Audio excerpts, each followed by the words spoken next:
Ayan, good morning guys. Happy Independence Day sa atin lahat. Dahil araw ng kalayaan ngayon, ayan, nandito tayo, gumala tayo para canvas ng motorcycle.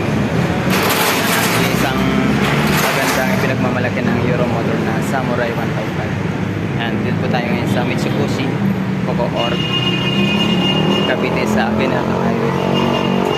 Unit 8 Quadrado Complex sa Aguinaldo Highway. Okay, tara guys. Samahan niyo ako ngayon at i-review natin yung kanilang Samurai 155. Ayan guys, ang Samurai 155 ng Euromotor. Ayan, napaka-astig ng datingan. Yan po ang kanyang front facing. Kanya pong headlight na LED na po lahat. Kaya maganda na po ang bato ng ilaw niyan. Siguradong maliwanag, especially kapag gabi. Ayan guys. Ano po ang kanyang front tire. May size po na 110 by 80 by 14. At ang brand po ay Cordial. Ito na po ang kanyang disc brake na napakalapad guys. At ang braking system po ng Samurai 155 ay CBS na po. Combi brake system na po siya. Kaya maganda na po ang braking system ng Samurai 155. Ayan guys. Makikita nyo po ang kanyang front facing ay talaga naman pong napakaganda. Lalo na po kapag nakita nyo ito ng actual. Kanya pong DRL or daytime running light na napakahaba. Lalo pong nagpaganda sa kanyang formahan. Ayan guys. Ito na po ang kanyang logo ng Euromotor. Ayan. Ang kulay po nito ay matte blue. Dito na po banda ang kanyang side fairing na may decals na Samurai. Ayan guys, napaka-minimal lang po ng kanyang decals.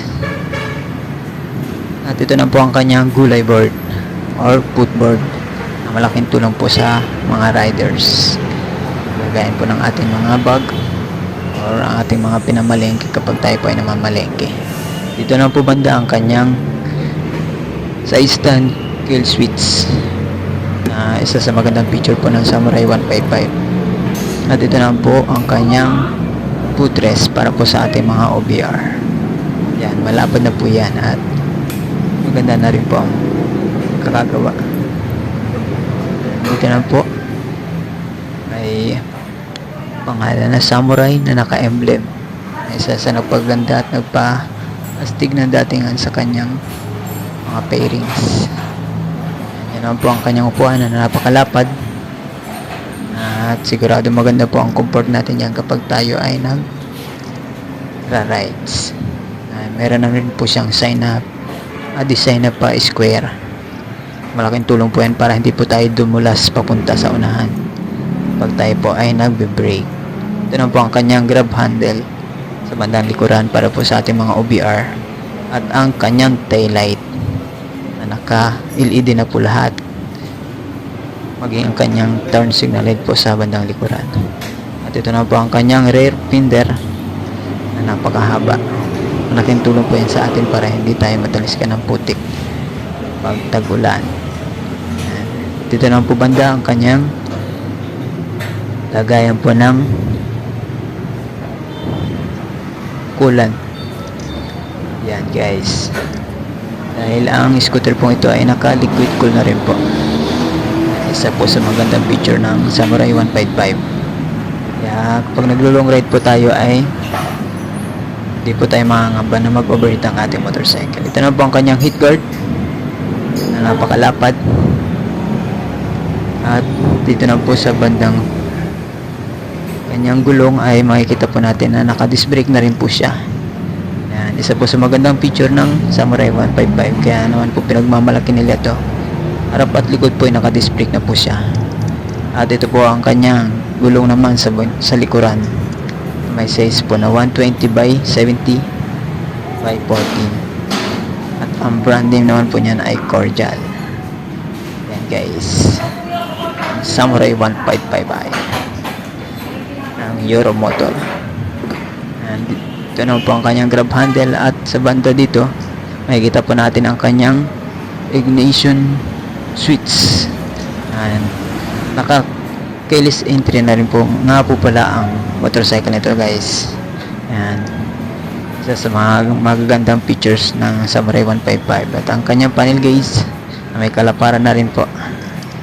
At dito na po sa bandang left side ay ang kanyang mga ang kanyang mga switches. At sa bandang baba dito na po natin makikita ang kanyang side pocket na napakalalim at malaki na rin po. Kasi na po ang ating mga cellphone dyan, or ang ating mga basahan or anything. Dito na po ay may kasama na rin po siyang built-in charging port. Ayan. Kaya malaking tulong po ito sa atin, para lalo na po sa mga nagde-delivery riders. At ito na po ang kanyang utility hook. Sabitan po natin ang ating mga lalahin or mga pinamalengke or ng mga bag natin. Yan.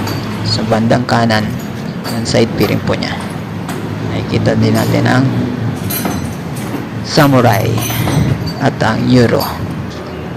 Sa bandang baba naman po ang CBS. Sa front fender tatak din po ang CBS. Ayan po ang kanyang front facing guys, napakaganda. Okay guys, dito naman po sa kanyang bandang makina, sa kanyang CVT. Ayan po, may makikita po tayo dyan na Euro Motor at ESP Enhanced Smart Power na po ang makina nito guys. Kaya sigurado po tayo na maganda ang performance ng makina nito. Ayan. Ang engine type po niya ay 4-stroke single cylinder, 150cc and EFI. At ito naman po ang kanyang price guys. Ayan, makikita nyo po sa screenshot nyo na lang po kanyang down payment, cash price at ang kanyang monthly. Okay, that's all guys for today, at sana nagustuhan nyo ang ating video.